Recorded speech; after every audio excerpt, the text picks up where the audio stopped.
ಮುಖವಾಡ ಹಾಕೊಂಡು ಬದುಕ್ತಾ ಇರೋರು ಯಾರು ಬಿಗ್ ಬಾಸ್ ಮನೆ ಒಳಗಡೆ? ಈಗ ನೀವು ನಾಮಿನೇಟ್ ಮಾಡಬೇಕು, ನಾನು ಮಾಡಲೇಬೇಕು, ಆಪ್ಷನ್ನೇ ಇಲ್ಲ. ಓಕೆ, ನಿಮ್ಮಲ್ಲಿ ಎಲ್ಲ ಪಾಸಿಟಿವೇ ಇದೆ, ಬಟ್ ಆದರೂ ಒಂದು ನೆಗೆಟಿವ್ ನಾನು ಹುಡುಕ್ಲೇಬೇಕು ಅಂದಾಗ ಅದು ಮುಖವಾಡನೇ ತಾನೆ. ಬಾಸ್ ಬೇಲ್ ಮೇಲೆ ಹೊರಗಡೆ ಬರ್ತಾರೆ, ತಾತ್ಕಾಲಿಕ ಬೇಲ್ ಮೇಲೆ. ಅದನ್ನ ಕೇಳಿದಾಗ ಏನು ಅನ್ನಿಸ್ತು ಮೇಡಮ್? ಆದಷ್ಟು ಬೇಗ ಎಲ್ಲನೂ ನಿವಾರಣೆ ಆಗಿ ಅವರು ಚಾಲೆಂಜಿಂಗ್ ಸ್ಟಾರ್ ದರ್ಶನ್ ಅವರು ಏನಾಗಿದ್ರು, ಏನು ಇಡೀ ಕರ್ನಾಟಕ ಜನತೆ ಇಷ್ಟಪಟ್ಟಿತ್ತು, ಆ ಥರ ಅವ್ರು ವಾಪಸ್ ಬರಬೇಕು ಅಂತ ನಾನು ಇಮಿಡಿಯೇಟಾಗಿ ದೇವ್ರ ಹತ್ರ ಹೋಗ್ಬಿಟ್ಟು ಕೇಳ್ಕೊತೀನಿ. ಆ ತಾಯಿಗಿಂತ ಇನ್ನೊಂದು ಏನಿದೆ, ಅವರೇ ಕಣ್ಣಿಗೆ ಕಾಣಿಸೋವಂಥ ದೇವರು. ಅವ್ರನ್ನೇ ಕಳ್ಕೊಂಡಾಗ ಬಹುಶಃ ಜೀವನದಲ್ಲಿ ಇನ್ನೇನೂ ಇರಲ್ಲ ಅನ್ನೋ ಒಂದು ಪರಿಸ್ಥಿತಿನಲ್ಲೂ ಕೂಡ ಬಂದು ಅವರು ಬಿಗ್ ಬಾಸ್ನ ನಡೆಸ್ಕೊಡ್ತಾರೆ. ದಚ್ಚು ಕಿಚ್ಚ ಇಬ್ಬರು ಒಂದಾಗೋದನ್ನ ನೋಡೋದಕ್ಕೆ ಇಡೀ ಕರ್ನಾಟಕನೂ ಕಾಯ್ತಾ ಇದೆ. ಅದ್ರಲ್ಲಿ ನಾನು ಒಬ್ಳು ಕೂಡ. ಧನರಾಜ್ ಹನುಮಂತು ಅಂತೂ ನೆಕ್ಸ್ಟ್ ಲೆವೆಲ್. ಈ ಎಲ್ಲ ಪೇರ್ಸ್ಗಿಂತ ಅವ್ರು ಸೂಪರ್. ಹನುಮಂತಗೆ ಧನರಾಜ್ನ ಬಿಟ್ಟಿರೋಕ್ಕಾಗಲ್ಲ, ಧನು ಅವ್ರಿಗೆ ಹನುಮಂತು ಅವ್ರನ್ನ ಬಿಟ್ಟಿರೋಕ್ಕಾಗಲ್ಲ. ರಜತ್ ಅಂತೂ ಸ್ವ್ಯಾಗ್ ಸಖತ್ ಇಷ್ಟ ಆಯಿತು ನನಗೆ. ಆ್ಯಕ್ಚುಲಿ ರಜತ್ ನಂಗೆ ನೀವು ತುಂಬ ಇಷ್ಟ ಆಗ್ತಾ ಇದ್ದೀರಾ. ಸ್ಟಾರ್ಟಿಂಗ್ ನಂಗೆ ಕ್ಲಾರಿಟಿ ಇರಲಿಲ್ಲ. ಸ್ಯಾಂಡಲ್ವುಡ್ನಲ್ಲಿ ಪುಟ್ಟ ಪುಟ್ಟ ಹೆಜ್ಜೆ ಇಟ್ಕೊಂಡು ಸ್ಟಾರ್ಟ್ ಮಾಡ್ತಾ ಇದ್ದೀರಾ ಜರ್ನಿನ. ಅದಕ್ಕೊಂದಿಷ್ಟು ಸ್ಟ್ರೆಂತ್ ಕೊಟ್ಟಿದ್ದು ಬಿಗ್ ಬಾಸ್ ಅನ್ನೋ ಒಂದು ಮಾತುಕತೆ ಗಾಂಧಿನಗರದಲ್ಲಿ ಇವಾಗ ನಡೀತಾ ಇದೆ. ನೀವೇನು ಹೇಳ್ತೀರಾ ಮೇಡಮ್? ಆ್ಯಕ್ಚುಲಿ ಹೌದು, ಇಷ್ಟು ದಿನ ಏನು ಪ್ರಾಜೆಕ್ಟ್ಸ್ ಮಾಡಿದೆ ಅದೇ ಒಂದು ತೂಕ ಅನ್ನೋದಾದರೆ ಬಿಗ್ ಬಾಸ್ ಇನ್ನೊಂದು ತೂಕ. ಆ್ಯಂಡ್ ಬಿಗ್ ಬಾಸ್ ಹಿಸ್ಟ್ರಿನಲ್ಲೇ ಫಸ್ಟ್ ಟೈಮ್ ಅನಿಸುತ್ತೆ ಡಿ ಬಾಸ್ ಸಾಂಗ್ನ ಅವರು ಗೆಂಚಾಲ ಮಂಚಾಲು ಆಡಿಕೊಂಡು ಅದನ್ನು ಟೆಲಿಕಾಸ್ಟ್ ಆಯಿತು. ಅದು ಪ್ರತಿಯೊಬ್ಬರು ತುಂಬ ಕನಸುಗಳನ್ನ ಹೊತ್ಕೊಂಡು ಬಿಗ್ ಬಾಸ್ ವೇದಿಕೆಗೆ ಹೋಗಿದ್ದಾರೆ. ಆ್ಯಂಡ್ ಅವ್ರದ್ದೇ ಆದ ರೀತಿಯಲ್ಲಿ ಎಲ್ಲರೂ ಅಚೀವ್ ಮಾಡಿನೇ ಆ ಮನೆ ಒಳಗಡೆ ಕಾಲಿಟ್ಟಿರೋದು. ಆ್ಯಂಡ್ ನಿಮ್ಮ ಪ್ರೀತಿ ನಿರೀಕ್ಷೆಯಲ್ಲಿರ್ತಾರೆ. ಆ್ಯಂಡ್ ನಿಮ್ಮ ಆಶೀರ್ವಾದ ಪ್ರೀತಿ ಅವ್ರ ಮೇಲೆ ಸದಾ ಇರಬೇಕು. ನಾನು ಹೊರಗೆ ಬಂದಿದ್ದೀನಿ, ನನ್ನೂ ಎಷ್ಟು ಪ್ರೀತಿಸ್ತಾ ಇದ್ದೀರಾ ಹಾಗೆ ಬಿಗ್ ಬಾಸ್ ಮನೆ ಒಳಗಿರೋ ಪ್ರತಿಯೊಬ್ಬ ಕಂಟೆಸ್ಟೆಂಟ್ಗೂ ನಿಮ್ಮ ಪ್ರೀತಿ ಇರಲಿ, ನಿಮ್ಮ ಸಪೋರ್ಟ್ ಇರಲಿ. ಅವರು ನಿಮ್ಮ ಸಪೋರ್ಟಿಂದ ಅವ್ರ ಲೈಫಲ್ಲಿ ಏನೋ ಒಂದು ಅಚೀವ್ ಮಾಡೋಕ್ಕೆ ಸಾಧ್ಯ ಆಗುತ್ತೆ. ದಯವಿಟ್ಟು ಬಿಗ್ ಬಾಸ್ನ ನೋಡಿ ಎಲ್ರಿಗೂ ಸಪೋರ್ಟ್ ಮಾಡಿ ಅಂತ ಕೇಳ್ಕೊತೀನಿ.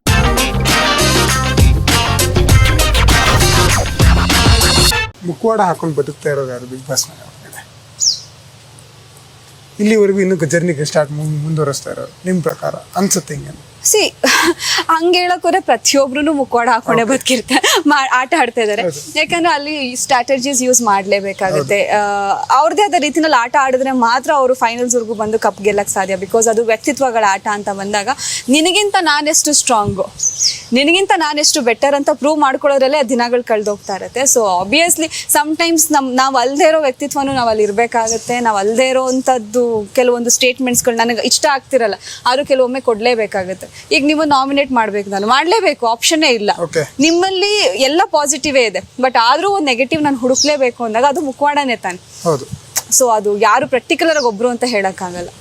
ಎಸ್, ಇದು ಬಿಗ್ ಬಾಸ್ ಮನೆ ಒಳಗಾದ್ರೆ ಇನ್ನು ಹೊರಗೆ ಬಂದಾಗ ಹಲವಾರು ವಿಷಯಗಳು ನಡೆಯುತ್ತೆ. ನೀವು ಬಿಗ್ ಬಾಸ್ ಮನೆ ಒಳಗಿರ್ಬೇಕಾದ್ರೆ ದುಃಖದ ವಿಚಾರಗಳು ನಡೆಯುತ್ತೆ, ಖುಷಿ ವಿಚಾರಗಳು ನಡೆಯುತ್ತೆ. ಖುಷಿ ವಿಚಾರ ತಗೋಬೇಕಂದ್ರೆ ನಿಮ್ಮ ಬಾಸ್ ಬೇಲ್ ಮೇಲೆ ಹೊರಗಡೆ ಬರ್ತಾರೆ, ತಾತ್ಕಾಲಿಕ ಬೇಲ್ ಮೇಲೆ. ಅದನ್ನ ಕೇಳಿದಾಗ ಏನು ಅನ್ನಿಸ್ತು ಮೇಡಮ್?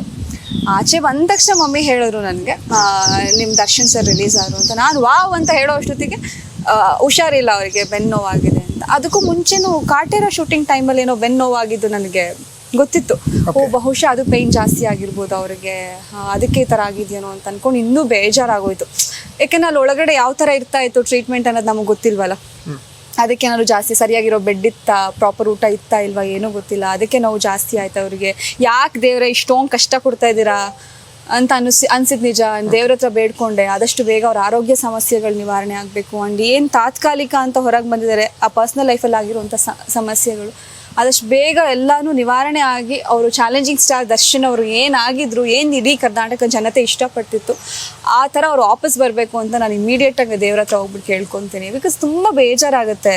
ಯಾಕೆಲ್ಲ ಸಮಸ್ಯೆಗಳು ಒಟ್ಟೊಟ್ಟಿಗೆ ಅದೇನೋ ಅಂತಾರಲ್ಲ, ಕಷ್ಟ ಬಂದರೆ ಎಲ್ಲ ಕಷ್ಟಗಳು ಒಂದ್ರ ಮೇಲೊಂದು ಬರುತ್ತೆ ಅಂತ, ಆ ಥರ ಆಗ್ಬಿಟ್ಟಿದೆ ಅವರಿಗೆ ಅವ್ರ ಲೈಫಲ್ಲಿ. ಅದು ಆದಷ್ಟು ಬೇಗ ನಿವಾರಣೆ ಆಗಬೇಕು ಅಂತ ಕೇಳ್ಕೊಂಡೆ ದೇವ್ರ ಹತ್ರ.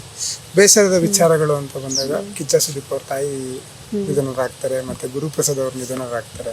ಇದೆಲ್ಲ ಕೇಳಿದಾಗ ಏನು ಅನ್ಸುತ್ತೆ ಮೇಡಮ್? ತುಂಬ ಶಾಕಿಂಗ್ ಮೂಮೆಂಟ್ಸ್. ಒಳಗಡೆ ಇದ್ದಾಗ ತುಂಬ ವಿಷಯಗಳು ಒಳಗಡೆ ಇದ್ದಾಗ ಗೊತ್ತಾಗಿದ್ದು ನನಗೆ ಸುದೀಪ್ ಸರ್ ಅವರ ಅಮ್ಮನ ಬಗ್ಗೆ. ಅದಂತೂ ನಂಗೆ ಎಕ್ಸ್ಪ್ರೆಸ್ ಮಾಡೋಕ್ಕೂ ಆಗಲ್ಲ. ನನಗೆ ತುಂಬ ಸಂಕಟ ಆಗುತ್ತೆ ಆ ವಿಷಯ ಕೇಳಿದಾಗ. ತಾಯಿಗಿಂತ ಇನ್ನೊಂದು ಏನಿದೆ, ಅವರೇ ಕಣ್ಣಿಗೆ ಕಾಣಿಸೋವಂಥ ದೇವರು.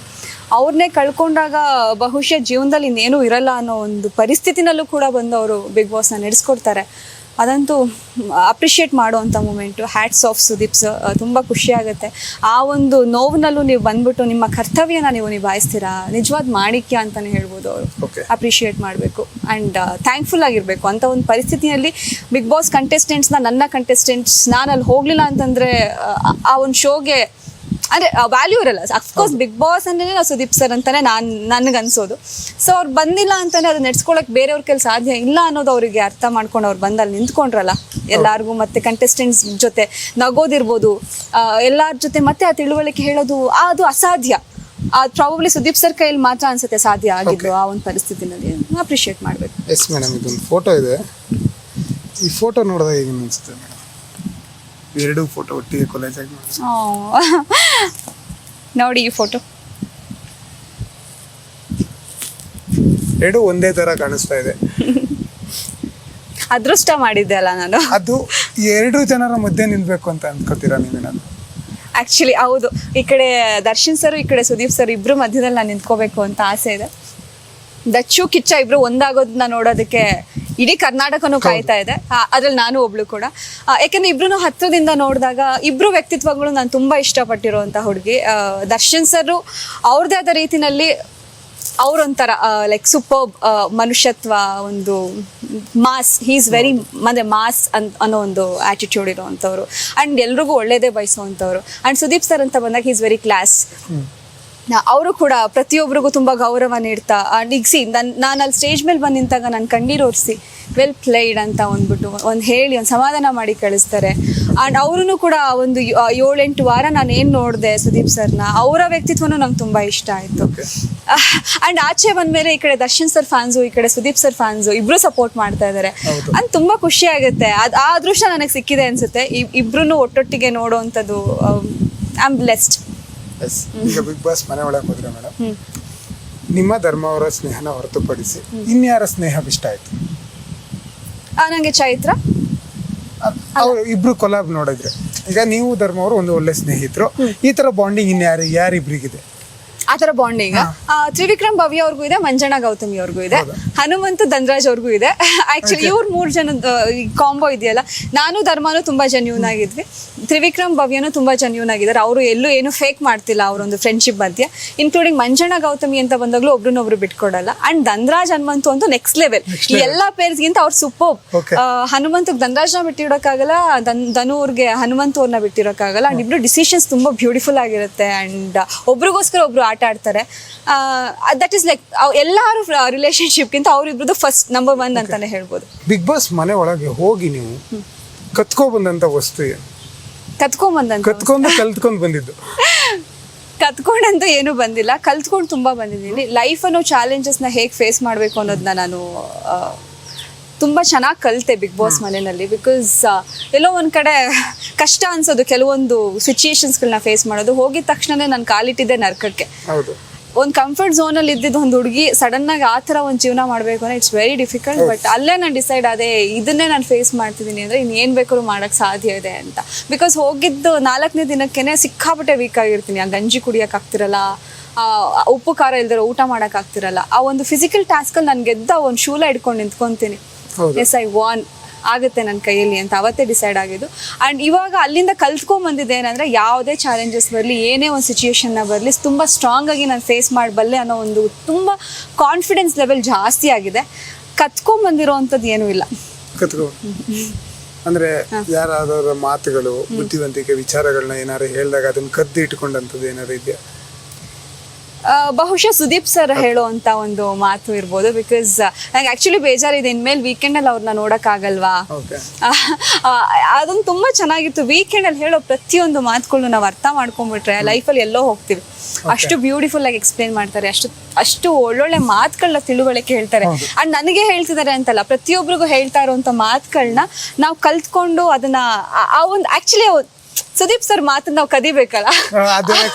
ಆಕ್ಚುಲಿ ಅಷ್ಟು ಸ್ಪಷ್ಟತೆ ಇರುತ್ತೆ, ಅಂಡ್ ತೂಕ ಇರುತ್ತೆ, ಕ್ಲಾರಿಟಿ ಇರುತ್ತೆ ಅವ್ರ ಮಾತಲ್ಲಿ. ಎಲ್ಲೂ ಒಂದು ಸಣ್ಣ ಮಿಸ್ಟೇಕ್ಸ್ನ ಫೈಂಡ್ ಔಟ್ ಮಾಡೋಕ್ಕಾಗಲ್ಲ. ಸುದೀಪ್ ಸರ್ ಮಾತಾಡ್ತಿರೋ ತಪ್ಪು ಅಂತ ಯಾರು ಹೇಳಕ್ಕೆ ಸಾಧ್ಯ ಇಲ್ಲ, ಅಷ್ಟು ಪರ್ಫೆಕ್ಟ್ ಆಗಿ ಮಾತಾಡ್ತಾರೆ. ಅದನ್ನ ಕತ್ಕೊಂಡು ಬಂದಿದ್ದೀನಿ ಅನ್ಸುತ್ತೆ. ಕತ್ಕೊಂಡ್ ಬರಕ್ ಆಗಿಲ್ಲ, ಟ್ರೈ ಮಾಡ್ತೀನಿ. ಎಸ್ ಸರ್, ಸ್ಯಾಂಡಲ್ವುಡ್ ನಲ್ಲಿ ಪುಟ್ಟ ಹೆಜ್ಜೆ ಇಟ್ಕೊಂಡು ಸ್ಟಾರ್ಟ್ ಮಾಡ್ತಾ ಇದ್ದೀರಾ ಜರ್ನಿನ. ಅದಕ್ಕೊಂದಿಷ್ಟು ಸ್ಟ್ರೆಂತ್ ಕೊಟ್ಟಿದ್ದು ಬಿಗ್ ಬಾಸ್ ಅನ್ನೋ ಒಂದು ಮಾತುಕತೆ ಗಾಂಧಿನಗರದಲ್ಲಿ ಇವಾಗ ನಡೀತಾ ಇದೆ. ನೀವೇನು ಹೇಳ್ತೀರಾ ಮೇಡಮ್? ಆಕ್ಚುಲಿ ಹೌದು, ಇಷ್ಟು ದಿನ ಏನ್ ಪ್ರಾಜೆಕ್ಟ್ಸ್ ಮಾಡಿದೆ ಅದೇ ಒಂದು ತೂಕ ಅನ್ನೋದಾದ್ರೆ ಬಿಗ್ ಬಾಸ್ ಇನ್ನೊಂದು ತೂಕ. ಅದೆಲ್ಲಾನು ಸೇರಿ ಈಕ್ವಲ್ ಆಗಿ ಬಿಗ್ ಬಾಸ್ ಇನ್ನೊಂದು ತೂಕ. ಎಲ್ಲೋ ಒಂದ್ ಕಡೆ ಬೇಜಾರ ಇತ್ತು ಇಷ್ಟು ಪ್ರಾಜೆಕ್ಟ್ಸ್ ಮಾಡಿದಾಗ. ಯಾಕಂದ್ರೆ ಒಂದು 5 ಸೀರಿಯಲ್ಸ್ ಮಾಡಿದ್ದೀನಿ, 12 ಸಿನಿಮಾ ಮಾಡಿದ್ದೀನಿ. ಇಷ್ಟು ಮಾಡಿದಾಗ ಎಲ್ಲೋ ಒಂದ್ ಕಡೆ ಇಂಡಸ್ಟ್ರಿ ರೆಕಗ್ನೈಸೇಷನ್ ಇದೆ, ಮೀಡಿಯಾದವ್ರು ಇರ್ಬೋದು, ಇಂಡಸ್ಟ್ರಿ ಫ್ರೆಂಡ್ಸ್ ಇರ್ಬೋದು, ತುಂಬ ರೆಸ್ಪೆಕ್ಟ್ಫುಲ್ ಆಗಿ ಟ್ರೀಟ್ ಮಾಡ್ತಾರೆ. ಆ್ಯಂಡ್ ಹೊರಗಡೆನೂ ನನ್ನ ಏಜ್ ಗ್ರೂಪ್ ಅವರು ರೆಕಗ್ನೈಸ್ ಮಾಡ್ತಾರೆ. ನನಗೆ ಚಿಕ್ಕ ಮಕ್ಕಳಿಂದ ಅಜ್ಜಿ ತಾತನವ್ರಿಗೂ ಗುರ್ತಿಸ್ಕೋಬೇಕಾಗಿತ್ತು. ಆ ಒಂದು ಅವಕಾಶ ಬಿಗ್ ಬಾಸ್ ವೇದಿಕೆ ಮಾಡಿಕೊಡ್ತು. ಅದು ತುಂಬ ಖುಷಿ ಇದೆ. ಈಗ ನಾನೊಬ್ಳು ಸ್ಯಾಂಡಲ್ವುಡ್ಡಲ್ಲಿ ಹೀರೋಯಿನ್ ಇದ್ದಾಳೆ ಅಂತ ಜನಕ್ಕೆ ಗೊತ್ತಾಗಿದೆ, ಅದು ನಂಗೆ ತುಂಬ ಖುಷಿ ಇದೆ. ಎಸ್, ಮನೆ ಮಗಳಾಗಿದ್ದೀರಾ ಅಂತ ಅನ್ಸುತ್ತೆ ಇವಾಗ. ಹೌದು, ಆ್ಯಕ್ಚುಲಿ ನಾನು ಮೊನ್ನೆ ತುಮಕೂರಿಗೆ ಹೋಗಿದ್ದೆ. ಅಲ್ಲಿ ಆ ಕ್ರೌಡ್ ಮಧ್ಯೆ ಎಷ್ಟು ಬ್ಯೂಟಿಫುಲ್ ಆಗಿ, ಇನ್ಕ್ಲೂಡಿಂಗ್ ಸಿದ್ಧಗಂಗಾ ಹಾಸ್ಪಿಟಲ್ ಅವ್ರು ಇರ್ಬೋದು, ಕಾಲೇಜ್ ಅವ್ರು, ಇನ್ಸ್ಟಿಟ್ಯೂಟ್ ಅವ್ರು ಇರ್ಬೋದು, ಸಿದ್ಧಗಂಗಾ ಮಠದಲ್ಲಿ ಆ ಚಿಕ್ಕ ಚಿಕ್ಕ ಮಕ್ಕಳು ಮಾತಾಡ್ಸ್ತಿದ್ದು, ಆ ಪ್ರೀತಿ ಕೊಟ್ಟಿದ್ದು. ಓಕೆ, ಸಣ್ಣ ಸಣ್ಣ ಮಕ್ಕಳು ನನ್ನ ಹೆಸರು ಹೇಳ್ತಿದ್ದಾರೆ, ಅನುಷಾಕ ಅಂತ ಕಿರ್ಚ್ತಾ ಇದ್ರು. ನನಗಿನ್ನೂ ಇಲ್ಲದೇ ಇಲ್ಲ ಕಾರಿಂದ, ಅಷ್ಟು ಬ್ಯೂಟಿಫುಲ್ ಆಗಿ ಮಾತಾಡಿಸ್ತಾ ಇದ್ರು ನನ್ನ. ಅದು ತುಂಬ ಖುಷಿ ಇದೆ. ಅದಕ್ಕಿಂತ ಇನ್ನೇನು ಬೇಕು ಒಂದು ಆರ್ಟಿಸ್ಟಿಗೆ? ಅದಕ್ಕೋಸ್ಕರ ಪ್ರತಿದಿನ ಎಫರ್ಟ್ ಆಗ್ತಿರ್ತೀವಿ, ಪ್ರತಿದಿನ ಕಾಯ್ತಾ ಇರ್ತೀವಿ. ಈಗ ಬಿಗ್ ಬಾಸ್ ವೇದಿಕೆ ಮೂಲಕ ನನಗೆ ಆ ಪ್ರೀತಿ ಸಿಕ್ಕಿದೆ. ಎಸ್, ಫೈನಲಿ ಬಿಗ್ ಬಾಸ್ ಅಂತ ಅಂದ್ರೇನೆ ಕರುನಾಡ ಜನ, ಎಲ್ಲರಿಗೂ ಗೊತ್ತಿರೋ ವಿಚಾರ. ಆ ಜನಕ್ಕೆ ಒಂದು ಥ್ಯಾಂಕ್ಸ್, ಒಂದು ಸಾರಿ ಹೇಳ್ಬೇಕಂದ್ರೆ ಯಾವ ವಿಚಾರಕ್ಕೆ ಹೇಳ್ತೀರಾ? ಇಡೀ ರಾಜ್ಯದ ಜನತೆಗೆ ನಾನು ತುಂಬ ಥ್ಯಾಂಕ್ಫುಲ್ ಆಗಿರ್ತೀನಿ. ಅಷ್ಟು ಪ್ರೀತಿ ಕೊಟ್ಟಿದ್ದೀರಾ. ಹೊರಗೆ ಬಂದಾಗ ನೀವು ಯಾರೂ ನನ್ನನ್ನು ಆಕ್ಸೆಪ್ಟ್ ಮಾಡಿಲ್ಲ ಅಂತ ಅಂದ್ಕೊಂಡಿದ್ದೆ, ಬಟ್ ಅದು ಸುಳ್ಳು. ಎಲ್ಲರೂ ನನ್ನ ಮನೆ ಮಗಳು. ನೀವು ಬಿಗ್ ಬಾಸ್ ಟ್ರೋಫಿ ಗೆದ್ದಿಲ್ಲ, ನಮ್ಮ ಮನಸ್ಸು ಗೆದ್ದಿದ್ದೀರಾ, ನನ್ನ ಮಗಳು ಅನ್ನೋ ಥರನೇ ನೀವು ಮಾತಾಡ್ತಾ ಇದ್ದೀರಾ. ಅದಕ್ಕೆ ತುಂಬ ತುಂಬ ತುಂಬ ಥ್ಯಾಂಕ್ಫುಲ್ ಆಗಿರ್ತೀನಿ. ಆ್ಯಂಡ್ ಸಾರಿ ಯಾಕೆ ಹೇಳ್ತೀನಿ ಅಂತಂದರೆ, ಬಹುಶಃ ನಿಮ್ಮೆಲ್ಲರ ನಿರೀಕ್ಷೆ ಇನ್ನೂ ಜಾಸ್ತಿ ಇತ್ತು ಅನಿಸುತ್ತೆ. ನಾನು ಇನ್ನೂ ಚೆನ್ನಾಗಿ ಆಟ ಆಡಬೇಕಾಗಿತ್ತು, ನಿಮ್ಮನ್ನೆಲ್ಲರನ್ನೂ ರಂಜಿಸಬೇಕಾಗಿತ್ತು. ಅದೆಲ್ಲೋ ಒಂದು ಕಡೆ ಅದು ನನ್ನ ಕೈಯಲ್ಲಿ ಸಾಧ್ಯ ಆಗಲಿಲ್ಲ. ತುಂಬ ಬೇಗ ಹೊರಗೆ ಬಂದುಬಿಟ್ಟೆ. ನೀವು ಕೂಡ ಹೇಳ್ತಾರೆ ನಿಮ್ಮನ್ನು ಮಿಸ್ ಮಾಡ್ಕೋತಾ ಇದ್ದೀವಿ ಬಿಗ್ ಬಾಸಲ್ಲಿ ಅಂತ. ಆ ಒಂದು ನಿರೀಕ್ಷೆನ ನಾನು ನಿಭಾಯಿಸೋಕ್ಕಾಗಲಿಲ್ಲ. ಅದಕ್ಕೆ ನಾನು ಸಾರಿ ಕೇಳ್ತೀನಿ. ಎಸ್, ಬಿಗ್ ಬಾಸ್ ಮನೆ ಒಳಗೆ ಇರಬೇಕಾದ್ರೆ ಜನರ ಮನಸ್ಸಲ್ಲಿ ಅನು ಇಲ್ಲದ ಧರ್ಮ ಇಲ್ಲದ ಅನು ಇಲ್ಲ, ಒಟ್ಟಿಗೆ ಹೋದ್ರು ಒಂದೊಂದು ವೀಕ್ ಕ್ಯಾಪಲ್ಲಿ ಹೊರಗಡೆ ಬಂದ್ರು ಅನ್ನೋ ಮಾತುಕತೆ ನಡೀತದೆ. ಯಾವಾಗ ಭೇಟಿ ಆಗ್ತಿರೋ ಧರ್ಮ ಅವರು ಬ್ಯುಸಿ ಇದ್ದಾರೆ ಅನ್ಸುತ್ತೆ ಬಹುಶಃ. ಈಗ ಇಂಟರ್ವ್ಯೂಸ್ ಅದು ಇದೆಲ್ಲ, ಈಗ ನಾನು ಕೂಡ ಆಚೆ ಬಂದು ಇವತ್ತವರೆಗೂ ಎವ್ರಿ ಡೇ ಇಂಟರ್ವ್ಯೂಸ್ ಅನ್ನೋದೇ ಆಗಿದೆ. ಅವರು ಬ್ಯುಸಿ ಇದ್ದಾರೆ, ನೋಡೋಣ ಟೈಮ್ ಓಕೆ ಮೇಡಮ್. ಜೊತೆಗೆ ಫೈನಲ್ಗೆ ಬರೋ 5 ಅಥವಾ 3 ಕಂಟೆಸ್ಟೆಂಟ್ ಯಾರು? ಟಾಪ್ 5 ವಿಕ್ರಮ್, ಮಂಜಣ್ಣ, ಹನುಮಂತು, ಭವ್ಯ, ಚೈತ್ರ. ಓಕೆ, ಇಲ್ಲಿ ಮಧ್ಯದಲ್ಲಿ ಬಂದ್ರಲ್ಲ ಮೇಡಮ್ ಇಬ್ರು, ರಜತ್ ಮತ್ತೆ ರಜತ್ ಅಂತೂ ಸ್ವ್ಯಾಗ್ ಸಖತ್ ಇಷ್ಟ ಆಯ್ತು ನನಗೆ. ಆಕ್ಚುಲಿ ರಜತ್ ನಂಗೆ ನೀವು ತುಂಬಾ ಇಷ್ಟ ಆಗ್ತಾ ಇದ್ದೀರಾ. ಸ್ಟಾರ್ಟಿಂಗ್ ನಂಗೆ ಕ್ಲಾರಿಟಿ ಇರಲಿಲ್ಲ. ಶೋಭಾ ಶೆಟ್ಟಿ ಅವ್ರದ್ದು ಕೆಲವೊಂದು ವಿಡಿಯೋಸ್ಗಳನ್ನ ನೋಡಿದ್ದೆ ತೆಲುಗು ಬಿಗ್ ಬಾಸ್ನೆಲ್ಲ. ಅವ್ರ ಬಗ್ಗೆ ಓಕೆ, ಶೀಸ್ ಆನ್ ಫೈರ್, ಒಳಗಡೆ ಹೋಗ್ಬಿಟ್ಟು ಸಕ್ಕದಾಗ ಆಡ್ತಾರೆ ಅಂತ ಅನಿಸ್ತು. ಆ್ಯಂಡ್ ನಾನು ಅನ್ಕೋತಿದ್ದೆ ಪಾಪ ಇವತ್ತು ದಿನ ಅವರೆಲ್ಲ ಇನ್ನೋಸೆಂಟ್ ಆಗಿ, ಅವ್ರಿಗೇನು ಗೊತ್ತು ಹೊರಗಡೆ ಏನಾಗ್ತಿದೆ. ಆ್ಯಂಡ್ ಸ್ವಲ್ಪ ಊಟ ಇಲ್ಲದೆ ಆಟ ಆಡಿ ಎಲ್ಲ ಸ್ವಲ್ಪ ಸ್ವರ್ಗೋಗಿದ್ದಾರೆ. ಇವ್ರು ಫುಲ್ ಹೈಪರ್ ಆಕ್ಟಿವ್ ಆಗಿ ಎಲ್ಲರ ಮೆಂಟಾಲಿಟೀಸ್ನ ಅರ್ಥ ಮಾಡ್ಕೊಂಡು ಒಳಗೋಗಿದ್ದಾರೆ. ಸೊ ಅಷ್ಟೇನು ನನಗೆ ಇವ್ರ ಅಂದ್ರೆ ಇವ್ರೋಗಿ ಇಂಪ್ಯಾಕ್ಟ್ ಮಾಡ್ತಾರೆ, ಬಟ್ ಅವ್ರ ಮೇಲೆ ನನಗೆ ಜಾಸ್ತಿ ಕನ್ಸರ್ನ್ ಇತ್ತು ಒಳಗಡೆ ಇದ್ದವ್ರ ಮೇಲೆ. ಬಟ್ ಇವ್ರು ಹೆಂಗಿದೆ ಅಂತಂದ್ರೆ ರಜತ್ ಸ್ವ್ಯಾಗ್, ಒಳಗಡೆ ಹೋಗಿದ ತಕ್ಷಣ ಧನ್ರಾಜ್ ಒಂದು ಸ್ಟೇಟ್ಮೆಂಟ್ ಕೊಡ್ತಾರೆ, ನಮ್ಮ ಮನೆಗೆ ಅವ್ರು ಬಂದಿದ್ದಾರೆ, ಅವ್ರ ಮನೆಗೆ ನಾವೆಲ್ಲ ಬಂದಿದ್ದೀವ ಅನ್ನೋಷ್ಟು ಇನ್ವಾಲ್ವ್ ಆಗಿದ್ದಾರೆ ಅಂತ. ಅಲ್ಲೇ ಗೆದ್ಬಿಟ್ರು ರಜತ್ ಅವರು. ಅಂಡ್ ನಿನ್ನೆ ಒಂದು ಎಪಿಸೋಡ್ನಲ್ಲಿ ಚೈತ್ರ ಅವ್ರನ್ನ ಬಾಸು ಅಂತ ಅನ್ಕೊಂಡು, ಆಮೇಲೆ ಇನ್ನೊಂದು ಕೆಂಚಾಲೋ ಮಂಚಾಲೋ ಹಾಡು ಹೇಳ್ಕೊಂಡು ಡ್ಯಾನ್ಸ್ ಮಾಡಿದ್ದು. ಇಟ್ ವಾಸ್ ಲೈಕ್ ಅಮೇಝಿಂಗ್, ಸಕ್ಕತ್ ಇಷ್ಟ ಆಯ್ತು. ಅಂಡ್ ಬಿಗ್ ಬಾಸ್ ಹಿಸ್ಟ್ರಿನಲ್ಲೇ ಫಸ್ಟ್ ಟೈಮ್ ಅನ್ಸುತ್ತೆ ಡಿ ಬಾಸ್ ಸಾಂಗ್ನ ಅವರು ಹೌದು ಕೆಂಚಾಲ ಮಂಚಾಲು ಆಡ್ಕೊಂಡು ಅದನ್ನ ಟೆಲಿಕಾಸ್ಟ್ ಆಯ್ತು. ಅದು ತುಂಬಾ ಖುಷಿ ಆಯ್ತು ನನಗೆ. ಅವ್ರು ಕೊಡೋ ರಿಪ್ಲೈಸ್, ಅವ್ರು ಆಟ ಆಡ್ತಿರೋ ರೀತಿ ಲೈಕ್ ವಾವ್. ಅವ್ರಿಬ್ರು ಬಂದಾಗ ಅನುಷಾ ಮನೆ ಒಳಗಿದ್ರೆ ಯಾವ ತರ ಇರ್ತಿತ್ತು? ಸಕ್ಕದಾಗಿರ್ತಾ ಇತ್ತು. ಅನ್ಫಾರ್ಚುನೇಟ್ಲಿ ಆಗ್ಲಿಲ್ಲ ಅನ್ಸುತ್ತೆ. ಖುಷಿ ಆಗ್ತಿತ್ತು ಅನ್ಸುತ್ತೆ. ಆ ಥರ ಒಂದು ವೆರಿ ಸ್ಟ್ರಾಂಗ್ ಕಂಟೆಸ್ಟೆಂಟ್ಸ್ ಇಬ್ರು, ಸಖತ್ ಸ್ಟ್ರಾಂಗ್ ಇದ್ದಾರೆ. ಸ್ಪೆಷಲಿ ರಜತ್ ಸಿಕ್ಕಾಪಟ್ಟೆ ಸ್ಟ್ರಾಂಗ್ ಇದ್ದಾರೆ. ನೋಡ್ಬೇಕಾಗಿತ್ತು ನಾನು ಹೆಂಗ್ ಫೇಸ್ ಮಾಡ್ತಿದ್ದೆ ಅವ್ರನ್ನೆಲ್ಲ ಅಂತ. ಇಷ್ಟೊತ್ತವರೆಗೂ ಬಿಗ್ ಬಾಸ್ ಮನೆ ಒಳಗಡೆ, ಬಿಗ್ ಬಾಸ್ ಹೊರಗೆ ಏನ್ ನಡೀತಾ ಇತ್ತು ನೀವು ಇರ್ಬೇಕಾದ್ರೆ, ಆ ಒಂದು 50 ದಿನಗಳು ಹೇಗೆ ಜರ್ನಿ ನಡೀತು ಅನ್ನೋದೇ ಗೊತ್ತಿಲ್ಲ ಅಂತ ಹೇಳಿದ್ರಿ. ಆದ್ರೆ ಇನ್ನು ಮುಂದಿನ ನಿಮ್ಮ ಹೆಜ್ಜೆ ಏನು? ಇವಾಗ ನನಗೆ 3 ಸಿನಿಮಾ ಇದೆ. ತೂಫಾನ್ ಅಂತ ಒಂದು, ಇನ್ನೂ ಶೂಟಿಂಗ್ ಕಂಪ್ಲೀಟ್ ಆಗಬೇಕು. ಗ್ಲಿಮ್ಸ್ ಲಾಂಚ್ ಆಗಿದೆ. ಇಟ್ಸ್ ಲೈಕ್ KGF ಜಾನರಲ್ಲಿ ತುಂಬ ಒಳ್ಳೆ ಬಜೆಟ್ ಮಾಡ್ತಿರೋಂಥ ಸಿನಿಮಾ. ಅದರಲ್ಲಿ ನನ್ನ ಪಾತ್ರ 3 ಶೇಡ್ಸ್ ಇದೆ. ಅದಕ್ಕಾಗಿ ತುಂಬ ಪ್ರಿಪೇರ್ ಆಗಿದ್ದೆ. ಸ್ವಲ್ಪ 3 ತಿಂಗಳು ಗ್ಯಾಪ್ ತೊಗೊಂಡು ನಾನು ಬಿಗ್ ಬಾಸ್ ಮನೆಗೆ ಹೋಗಿದ್ದೆ. ಅದು ಶೂಟಿಂಗ್ ಕಂಟಿನ್ಯೂ ಆಗುತ್ತೆ. ಆ್ಯಂಡ್ ಧರ್ಮಾವತು ನಂದು ಬ್ಯಾಂಗ್ಳೂರಿನ ಅಂತ ಇನ್ನೊಂದು ಸಿನಿಮಾ ಶೂಟಿಂಗ್ ರಿಲೀಸಿಗೆ ರೆಡಿ ಇದೆ. ಬಹುಶಃ ಇನ್ನೇನು ಅದನ್ನು ಪ್ಲ್ಯಾನ್ ಮಾಡ್ತಾರೆ. ಇನ್ನೂ 2 ಸಿನಿಮಾ, ಲವ್ ಯು ಸಹಾರ ಮತ್ತು ದ ವೈರಸ್ ಅಂತ. ದ ವೈರಸ್ ಬಂದು ನಾನು ಪ್ರಿಯಾಂಕಾ ಉಪೇಂದ್ರ ಅವರು ಮಾಡಿರೋಂಥ ಸಿನಿಮಾ. ಅದು ಶೂಟಿಂಗ್ ಕಂಪ್ಲೀಟ್ ಆಯಿತು. ಡಬ್ಬಿಂಗ್ ಸ್ವಲ್ಪ ಬ್ಯಾಲೆನ್ಸ್ ಇದೆ. Love you Sahara it's like Manali ಹುಡುಗಿ ನಾನು, ಭೋಗೇಂದ್ರ ಅವ್ರ ಪ್ರೊಡಕ್ಷನ್ ಸಿನಿಮಾ. ಅದು ಹಿಮಾಚಲಲ್ಲೇ ಶೂಟ್ ಮಾಡೋದು. ಕಂಪ್ಲೀಟ್ ಹಿಮಾಚಲ್ ಅಲ್ಲೇ ಹೋಗ್ಬಿಟ್ಟು ನಾವು ಶೂಟ್ ಮಾಡ್ಕೊಂಡು ಬಂದಿರ್ತೀವಿ. ಅದು ಸಾಂಗ್ ಎಲ್ಲ ಕಂಪ್ಲೀಟ್ ಆಯಿತು, ಈಗ ಅದು ರಿಲೀಸಿಗೆ ರೆಡಿ ಇದೆ. ಸೊ 4 ಸಿನಿಮಾಗಳಿದೆ ಇವಾಗ, ಇನ್ನೂ ಲೈನಪ್ ಆಗ್ತಾ ಇದೆ. ಓಕೆ, ಬಿಗ್ ಬಾಸ್ ಮನೆಯಿಂದ ಬಂದಾಯ್ತು, ಸಿನಿಮಾಗಳ ಲೈನಪ್ ಆಗ್ತಾ ಇದೆ. ಇದರ ಜೊತೆಗೆ ಜನರನ್ನ ಭೇಟಿಯಾಗೋಕೆ ತಕ್ಷಣವಾಗಿ ಏನ್ ಮಾಡ್ತಾರೆ ಅನುಷ್ ಅವರು? ಆ್ಯಕ್ಚುಲಿ ಮೀಟ್ ಮಾಡಬೇಕು, ಎಲ್ಲರೂ ಮೆಸೇಜ್ ಮಾಡ್ತಿದ್ದಾರೆ, ಯಾವಾಗ ಮೀಟ್ ಮಾಡ್ತೀರಾ, ಯಾವಾಗ ಫ್ಯಾನ್ಸ್ ಮೀಟ್ ಅರೇಂಜ್ ಮಾಡ್ತೀರಾ ಅಂತ. ಫ್ಯಾನ್ಸ್ ಅಂದರೆ ತಪ್ಪಾಗುತ್ತೆ, ನನ್ನ ಪ್ರೀತಿಸೋ ಪ್ರತಿಯೊಬ್ಬರಿಗೂ ಆದಷ್ಟು ಬೇಗ ಸಿಗ್ತೀನಿ, ಆದಷ್ಟು ಬೇಗ ಅರೇಂಜ್ ಮಾಡ್ತೀನಿ. ನೋಡಬೇಕು ಅದು ಹೇಗೆ ಪ್ಲಾನ್ ಮಾಡೋದು, ನಂಗೆ ಐಡಿಯಾಸ್ ಇಲ್ಲ ಅದ್ರ ಬಗ್ಗೆ. ಬಟ್ ಎಲ್ಲರೂ ತುಂಬ ಮೆಸೇಜಸ್ ಮಾಡೋದು ಆ್ಯಂಡ್ ರಿಕ್ವೆಸ್ಟ್ ಮಾಡ್ತೀನಿ ನನ್ನ ತಮ್ಮ ಮಮ್ಮಿ ಡ್ಯಾಡಿಗೆಲ್ಲ, ಅಕ್ಕ ಯಾವಾಗ ಸಿಗ್ತಾರೆ, ನಾನು ಅವ್ರನ್ನ ನೋಡಬೇಕು ಅಂತ, ಆದಷ್ಟು ಬೇಗ ಅಂತ ಹೇಳ್ತೀನಿ. ಎಸ್ ಸರ್, ನಿಮ್ಮ ಜೊತೆ ಇದ್ದಂಥ ನಿಮ್ಮ ಸ್ನೇಹಿತರು ಬಿಗ್ ಬಾಸ್ ಮನೆ ಒಳಗೆ ಅವರಿಗೂ ಹೇಳಬೇಕು ಅಂತಂದ್ರೆ ಅವ್ರನ್ನ ನೋಡ್ತಾ ಇರೋ ನಮ್ಮ ಜನರಿಗೆ ಏನು ಹೇಳಕ್ಕೆ ಇಷ್ಟಪಡ್ತೀರಿ? ಪ್ರತಿಯೊಬ್ಬರು ತುಂಬ ಕನಸುಗಳನ್ನ ಹೊತ್ಕೊಂಡು ಬಿಗ್ ಬಾಸ್ ವೇದಿಕೆಗೆ ಹೋಗಿದ್ದಾರೆ. ಆ್ಯಂಡ್ ಅವ್ರದ್ದೇ ಆದ ರೀತಿಯಲ್ಲಿ ಎಲ್ಲರೂ ಅಚೀವ್ ಮಾಡಿನೇ ಆ ಮನೆ ಒಳಗಡೆ ಕಾಲಿಟ್ಟಿರೋದು. ಆ್ಯಂಡ್ ನಿಮ್ಮ ಪ್ರೀತಿ ನಿರೀಕ್ಷೆಯಲ್ಲಿರ್ತಾರೆ. ಆ್ಯಂಡ್ ನಿಮ್ಮ ಆಶೀರ್ವಾದ ಪ್ರೀತಿ ಅವ್ರ ಮೇಲೆ ಸದಾ ಇರಬೇಕು.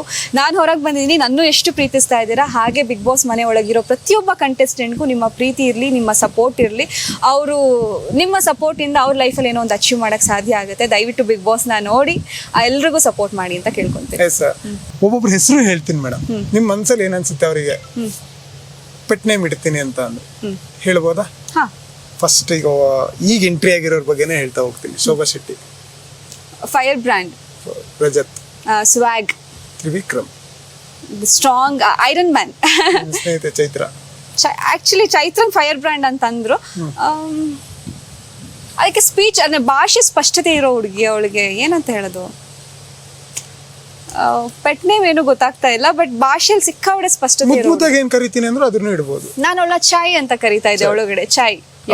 ಧನ್ರಾಜ್, ನಾವ್ ಆಕ್ಚುಲಿ ನಾನು ಹೋಗ್ಬಿಟ್ಟು ಧನು ಅಂತ, ಅವ್ರು ಅನು ಅಂತ ಬರ್ತಾ ಇದ್ರು, ಧನು. ಮಂಜಣ್ಣನೇ ಅಂದ್ರೆ ಲೈಕ್ ಅವ್ರು ಉಗ್ರಂ ಮಂಜು ಅಲ್ವಾ, ನಾವೆಲ್ಲರೂ ಅಣ್ಣ ಅಂತ ಕರಿತಾ ಇದ್ವಿ. ಉಗ್ರಂ ಅಂತ ಕರಿತಾ ಇದ್ದೆ ಒಳಗಡೆ ಇದ್ದಾಗ. ಎಸ್, ಉಗ್ರಂ. ಹನುಮಂತು ಆಕ್ಚುಲಿ ನನ್ನ ಫೇವ್ರೇಟ್ ಆಯ್ತಾ, ನಂಗೆ ತುಂಬಾ ಇಷ್ಟ ಅವ್ರು ಕಂಡ್ರೆ. ಅವರು ಹನುಮಂತನೇ ತುಂಬಾ ಚೆನ್ನಾಗಿದೆ ಅವರು, Hanumanthu. Shishir is like sweet person, ಎಲ್ಲರೊಟ್ಟಿಗೂ ಒಳ್ಳೆಯವರಾಗೇ ಇರ್ತಾರೆ ಅವರು, ಒಳ್ಳೆಯವರೇ ಅವರು ತುಂಬ. ಪೆಟ್ ನೇಮ್ ಎಂತ ಇಡೋದು ಅವರಿಗೆ, ಏನಾರು ಕರಿಬಹುದು. ಶಿಶಿರ್, ಶಿಶಿ. ಐಶ್ವರ್ಯ, ಗೊಂಬೆ. ಮೋಕ್ಷಿತ್, ತರ್ಲೆ ಹುಡುಗಿ. ಅವ್ಳು ಸಿಕ್ಕಾಪಟ್ಟೆ ತರ್ಲೆ ಮಾಡ್ತಿದ್ದು, ಇಲ್ಲ ಆಚೆ ಗೊತ್ತಾಗಿಲ್ಲ ನಮ್ಗೆಲ್ಲ. ಸಕ್ಕತ್ತು ನನಗೆ ಬಂದ್ಬಿಟ್ಟು ಟಿಶ್ಯೂ ಪೇಪರ್ನ ರೋಲ್ ಮಾಡ್ಬಿಟ್ಟು ಬಾಯಲ್ಲಿ ಹಾಕ್ಬಿಡೋದು, ಐಸ್ ತಗೊಂಡ್ ಬಂದು ಬಟ್ಟೆಯಲ್ಲಿ ಹಾಕ್ಬಿಡೋದು, ಈ ತರ ಎಲ್ಲ ಸಕ್ಕ ತರ್ಲೆ ಮಾಡ್ತಿದ್ಲು ಒಳಗಡೆ. ತರ್ಲೆ ಹುಡುಗಿ. ಇನ್ಯಾರು ಬಾಕಿ ಆದ್ರು madam? Gautami, the positive girl. Bhavya, ಮುದ್ದು ಚೆಲುವೆ ಅವಳು ಅಂತ, ನಂಗೆ ತುಂಬಾ ಇಷ್ಟ. ಕ್ಯೂಟಿ, ಮುದ್ದು. ಇನ್ಯಾರಿದ್ದಾರೆ?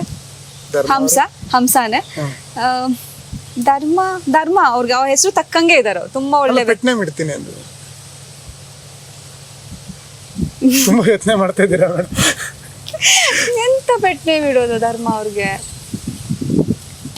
ಗೊತ್ತಾಗ್ತಾ ಇಲ್ಲ. ಓಕೆ, ಯೋಚನೆ ಮಾಡ್ತಾ ಇರಿ, ನೆಕ್ಸ್ಟ್ ಸಿಗ್ತಾ ಕೇಳ್ತೀನಿ. ಚಾಕ್ಲೇಟ್, ಕ್ಯಾಡ್ಬರೀಸ್ ಇದಾರಲ್ಲ, ಕ್ಯಾಡ್ಬರಿ. ಹಂಸ ಅವ್ರು ಹೇಳಿದ್ರಿ ಅಲ್ಲ? Hamsa. Okay, Jagadish, content king. Crush of Karnataka ಬೇರೆ ಅವರು. ಓಕೆ, ಇವರೆಲ್ಲರ ಮಂದಿಯಲ್ಲಿ ಮೇಡಮ್ ಧರ್ಮ ಅವ್ರನ್ನ ಬಿಟ್ಬಿಡೋಣ ಸೆಕ್ಯೂರಿಟಿ. ಫೇವ್ರೆಟ್ ಅಂದ್ರೆ ಯಾರು? ಹನುಮಂತನ ತುಂಬಾ ಇಷ್ಟ ಆಗ್ತದೆ. ತುಂಬಾ ಇಷ್ಟ. ಇವಾಗ ರಜತ್ ತುಂಬಾ ಇಷ್ಟ ಆಗ್ತಿದ್ದಾರೆ. ಹನುಮಂತು, ರಜತ್ ಇಬ್ರು ಇಷ್ಟ ಆಗ್ತಾ ಇದಾರೆ. ಹನುಮಂತು ಯಾಕೆ ಇಷ್ಟ ಅಂತಂದ್ರೆ ತುಂಬಾ ಪ್ರಾಮಾಣಿಕವಾಗಿ ಆಟ ಆಡ್ತಾ ಇದಾರೆ, ತುಂಬಾ ನಿಯತ್ತಾಗಿ ಆಡ್ತಿದ್ದಾರೆ. ನನಗೆ ಹೇಳ್ತಾರೆ ನಿಮ್ದು ಆರೋಗ್ಯನ್ಸ್ ಕಡಿಮೆ ಆಯ್ತು, ನಿಮ್ ಸೈಲೆನ್ಸ್ ನೀವು ಹೊರಗೆ ಬರೋ ಕಾರಣ ಆಯ್ತು ಅನ್ನೋದಾದ್ರೆ, ಹನುಮಂತು ಅವ್ರು ಇವತ್ತರೆಗೂ ಯಾರ ಮೇಲೆ ಕೋಪ ಮಾಡ್ಕೊಂಡಿಲ್ಲ. ನಾನಾರು ಅಟ್ಲೀಸ್ಟ್ ಕೋಪ ಮಾಡ್ಕೊಂಡು ಜಗಳ ಆಡಿದ್ದೀನಿ. ಹನುಮಂತು ಅವ್ರ ಮೇಲೆ ಯಾರು ಕೋಪ ಮಾಡ್ಕೊಂಡಿಲ್ಲ, ಅವರು ಸಹ ಯಾವತ್ತೂ ಜಗಳ ಆಡಿಲ್ಲ. ಆದ್ರೂ ಮನೆಯಲ್ಲೇ ಅಷ್ಟು ಚೆನ್ನಾಗಿ ಇದ್ದಾರೆ, ಎಲ್ಲರೊಟ್ಟಿಗೆ ಇನ್ವಾಲ್ವ್ ಆಗ್ತಾ. ಅವ್ರು ಕೊಡೋ ರೀಸನ್ಸ್ ತುಂಬ ವ್ಯಾಲಿಡ್ ಇರುತ್ತೆ. ಅಂದರೆ ನಾನು ಇಷ್ಟು ದಿನಗಳು 50 ದಿನಗಳು ಏನು ನೋಡಿದ್ದೆ, ಅವ್ರು ಕೊಡೋವಂಥ ರೀಸನ್ಸ್, ನಾಮಿನೇಷನ್ಸಿಗೆ ಕೊಡೋವಂಥ ರೀಸನ್ಸ್ ಇರ್ಬೋದು, ಅವ್ರ ಮಾತಿರ್ಬೋದು ತುಂಬ ಚಂದವಾಗಿರುತ್ತೆ. ಯಾರಿಗೋ ಮೋಸ ಮಾಡಬೇಕು, ಯಾರೋ ಮನ್ಸಿಗೆ ನೋವು ಮಾಡಬೇಕು ಅನ್ನೋದಿರ್ಬೋದು, ಸ್ಟ್ರಾಟಜಿಸ್ನ ಯೂಸ್ ಮಾಡೋದಿರ್ಬೋದು, ಏನು ಮೋಸದ ಆಟ ಆಡಲ್ಲ, ಪ್ರಾಮಾಣಿಕವಾಗಿ ಆಡ್ತಾ ಇದ್ದಾರೆ. ಹಾಗಾಗಿ ನಂಗೆ ಅವ್ರ ಫೇವ್ರೆಟ್ ಹನುಮಂತು. ಹನುಮಂತು ಅವ್ರು ಬಿಟ್ರೆ ಈಗ ರಜತ್ ಇಷ್ಟ ಆಗ್ತಾರೆ. ಸ್ವ್ಯಾಗ್ ತುಂಬಾ ಇಷ್ಟ ಆಯ್ತು. ಅವ್ರು ಒಂದೊಂದು ಮಾತಾಡೋ ಸ್ಟೇಟ್ಮೆಂಟ್ಸ್ ಕೊಡ್ತಾರಲ್ಲ, ಡೈಲಾಗ್ಸ್ ಸಕ್ಕತ್ತಾಗಿರುತ್ತೆ. ಓಕೆ, ನೆಕ್ಸ್ಟ್ ವೀಕ್ ಯಾರು ಬರ್ತಾರೆ? ಅದು ನನಗೂ ಕ್ಯೂರಿಯಾಸಿಟಿ ಇದೆ, ಬಿಕಾಸ್ ಟೈಟ್ ಇದೆ ಸಿಚುಯೇಷನ್. ಎಲ್ಲರೂ ತುಂಬ ಸ್ಟ್ರಾಂಗ್ ಪ್ಲೇಯರ್ಸೇ ಇದ್ದಾರೆ, ಸ್ಟ್ರಾಂಗು ಇದ್ದಾರೆ, ವೀಕು ಇದ್ದಾರೆ, ಬಟ್ ಗೆಸ್ ಮಾಡೋಕ್ಕಾಗ್ತಿಲ್ಲ ಬಿಕಾಸ್ ನಾನು ಹೊರಗೆ ಬರ್ತೀನಿ ಅನ್ನೋದೇ ನನಗೆ ಪ್ರೆಡಿಕ್ಷನ್ ಇರಲಿಲ್ಲ. ಸೊ ಅದು ಹೆಂಗಿರುತ್ತೆ ಅದು ಬಿಗ್ ಬಾಸ್ ಆಟ. ಓಕೆ, ಫೈನಲಲ್ಲಿ ಕಪ್ ಹಿಡಿದು ನಿಂತ್ಕೊಳ್ಳೋರು ಯಾರು? ಒಂದೇ ಮಾತು ಹೇಳ್ಬೋದು. ನನಗೆ ತ್ರಿವಿಕ್ರಮ್ ಅವ್ರು ಗೆದ್ರೆ ತುಂಬ ಖುಷಿ ಇದೆ. ಬಹುಶಃ ತ್ರಿವಿಕ್ರಮ್ ಮತ್ತು ಹನುಮಂತ್ ಅವ್ರ ಮಧ್ಯೆ ಫೈಟ್ ಇರುತ್ತೆ ಅಂತ ಅನ್ಕೊಂತೀನಿ. ಪೆಟ್ನೆ ಮೇಲೆ ಒಬ್ಬರನ್ನ ಬಿಟ್ವಿ ಮೇಡಮ್, ಯಾರು? ರಂಜಿತ್. ರಂಜಿತ್ ಅವ್ರಿಗೊಂದು ಆನೆ ಬಲ ಇರುವಂತ ವ್ಯಕ್ತಿ, ಏನಂತ ಹೇಳ್ಬೋದು ಅವ್ರಿಗೆ? ಐರಾವತ. ಓಕೆ, ಮುಗೀತೀವಿ ಮೇಡಮ್. ಫೈನಲ್ಲಿ ಕಾಯ್ತಾ ಇರ್ತೀವಿ ನಿಮ್ಮ ಮುಂದಿನ ನಡೆ ಏನ್ ಮಾಡ್ತೀರಾ ಅಂತ. ನಾವು ಕಾಯ್ತಾ ಇರ್ತೀವಿ, ನಿಮ್ಮ ಇಷ್ಟಪಡೋರು ಕಾಣ್ತಾ ಇರ್ತಾರೆ, ನಿಮ್ಗೋಸ್ಕರ ಕಮೆಂಟ್ ರೆಡಿ ಮಾಡ್ಕೋತಾರಲ್ಲ ಅವರು ಕಾಯ್ತಾ ಇರ್ತಾರೆ, ಕಮೆಂಟ್ ಮಾಡಕ್ ರೆಡಿ ಮಾಡ್ಕೋತಾ ಇರ್ತಾರಲ್ಲ ಅವರು ಕಾಯ್ತಾ ಇರ್ತಾರೆ. ಯಾಕಂದ್ರೆ ನಾವು ಅವರಿಂದನೇ ಇಂಪ್ರೂವ್ ಆಗೋದು, ಅವ್ರು ಕೂಡ ಸಜೆಷನ್. ಎಲ್ಲರಿಗೂ ಒಂದು ಒಳ್ಳೆ ಥ್ಯಾಂಕ್ಸ್ ಹೇಳ್ಕೊಂಡು ಕಾರ್ಯಕ್ರಮ ಮುಗಿಸೋಣ. ಥ್ಯಾಂಕ್ ಯು ಸೋ ಮಚ್, ಖುಷಿ ಆಯ್ತು ನಿಮ್ಮೊಟ್ಟಿಗೆ. ಎಸ್ ವೀಕ್ಷಕರೇ, ಥ್ಯಾಂಕ್ಸ್. ತುಂಬ ಸುಲಭದ ಮಾತು, ಆದರೆ ನೀವು ಕೊಟ್ಟಿರೋ ಉಡುಗೊರೆ ತುಂಬ ಅಪಾರ ಅಂತ ಅನುಷ್ ಅವ್ರು ಹೇಳ್ತಾ ಇದ್ದಾರೆ. ಅಪಾರವನ್ನು ನಾನು ಉಳಿಸ್ಕೋತೀನಿ, ನಿಮಗೋಸ್ಕರ ಇನ್ನೂ ಕೂಡ ಕಲಾಕ್ಷೇತ್ರದಲ್ಲಿ ಈ ಕಲಾವಿದೆಯಾಗಿ ನಾನು ಬೆಳಿತೀನಿ, ನಿಮ್ಮ ಜೊತೆ ರಂಜಿಸಕ್ಕೆ ಬರ್ತಾ ಇರ್ತೀನಿ ಅವಾಗ ಅಂತ ಕೂಡ ಹೇಳ್ತಿದ್ದಾರೆ. ಇದಿಷ್ಟು ಇವತ್ತಿನ ವಿಶೇಷ ಸೌತ್ ಟಾಕೀಸ್ನಲ್ಲಿ. ಇನ್ನು ಮುಂದೆ ಇದೇ ಥರ ವಿಶೇಷಗಳನ್ನ ನಾನು ಹೊತ್ತು ನಾನು ತರ್ತೀನಿ. ನಾನು ನಿಮ್ಮ ಸಂದೀಪ್ ಶನಿವಾರ ಸಂತೆ, ನನ್ನ ಜೊತೆ ನನ್ನ ಸ್ನೇಹಿತ ನಾಗೇಶ್ ಚನ್ನನ್ ಅವರು. ನಮಸ್ಕಾರ.